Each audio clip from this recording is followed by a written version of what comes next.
పహల్గాం ఉగ్రవాద దాడితో కన్నెర చేసిన భారత సైన్యం ఆపరేషన్ సింధూర్ ప్రారంభించింది. ఉగ్ర స్థావరాలను లక్ష్యంగా చేసుకుని మిసైల్స్ ప్రయోగించింది. ఆపరేషన్ సింధూర్ పై పాకిస్తాన్ మాజీ క్రికెటర్ షాహిద్ అఫ్రీది విషం కక్కాడు.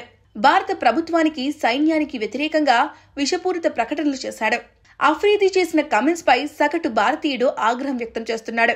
ముఖ్యంగా క్రికెట్ అభిమానులు అఫ్రీది వ్యాఖ్యల్ని తీవ్రంగా తప్పుపట్టారు. భారత క్రికెటర్లు అఫ్రీది కమెంట్స్ పై మండిపడ్డారు. శిఖర్ ధావన్ అఫ్రీది వ్యాఖ్యలని తీవ్రంగా ఖండించాడు. దానికి తగ్గట్టే కౌంటర్ ఇచ్చాడు.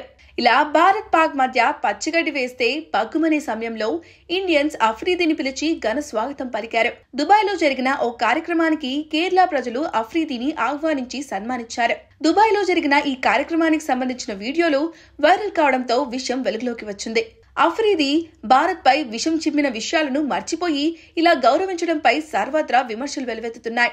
ఇండియాపై విషం కక్కుతున్న వ్యక్తిని ఈ విధంగా సత్కరించడం సరైంది కాదని ప్రజలు ప్రశ్నిస్తున్నారు. భారత భద్రతా దళాలపై అసభ్యకర వ్యాఖ్యలు చేసిన వ్యక్తిని ఉద్దేశపూర్వకంగా గౌరవించారా లేక విషయం తెలియక సన్మానించారా అంటూ నిలదీస్తున్నారు.